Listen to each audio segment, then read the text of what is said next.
Page number 62 of your English textbook. The Kite Festival. Rohit Mali.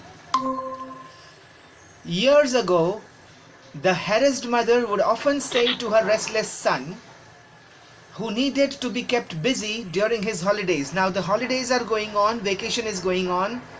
The son is becoming restless because he is tied up in the house. Mother has not allowed him to go out in the sun. And there is no one to play with. So he is becoming restless. And the mother is harassed. Why harassed? Because she is troubled. She is being troubled by the son because he has nothing to do. So the mother says, why don't you go out and fly a kite? And the little boy would happily pick up his kite and run out into the field. Into the field. So this tells us that this scene is from a village where the son is going out with his kite in the field. That, of course, was in the past, when the only kites available were made of kite paper and thin wooden frames.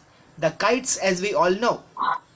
Kite flying has come a long way. There are too many changes that have taken place. Kite flying has also developed. It has progressed since then. How it has developed, how it has progressed, that is possible with the invention of motorized and even fiberglass kites to compete with the old-fashioned kites. Some of us still like to fly the old-fashioned kite. But nowadays, motorized kites and fiberglass kites are available. Today, kite flyers can be found in different parts of the world, not only in India. They carry different types of kites, waiting for the right winds, because the kite cannot fly without proper winds.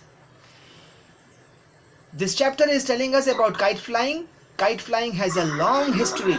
There are many Greek, Indian and other mythological stories which tell us about human beings wanting to fly or trying to fly.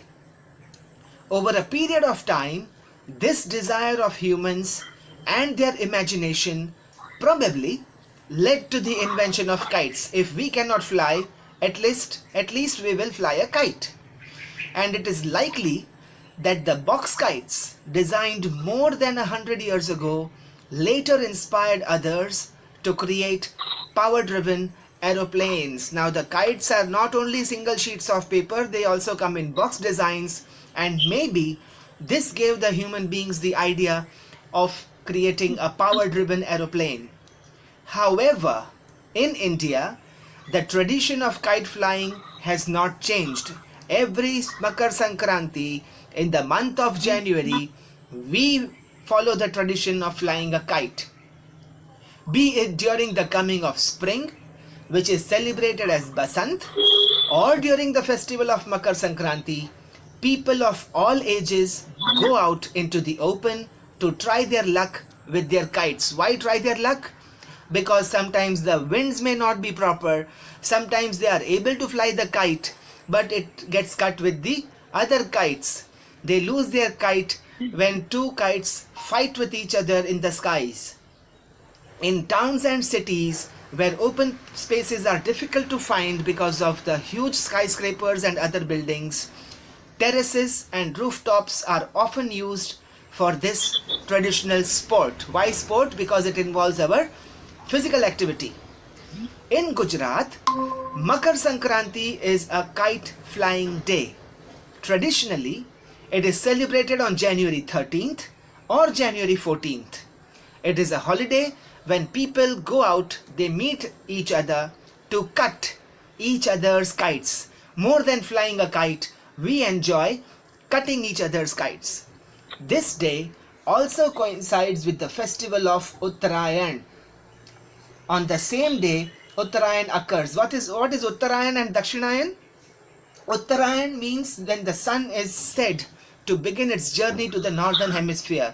During Dakshinayan, it starts its journey towards the southern hemisphere. The people of Gujarat celebrate Uttarayan with a lot of enthusiasm, and all businesses come to a grinding halt for a couple of days, not only one day, for a couple of days. It is also a celebration to mark the end of winter.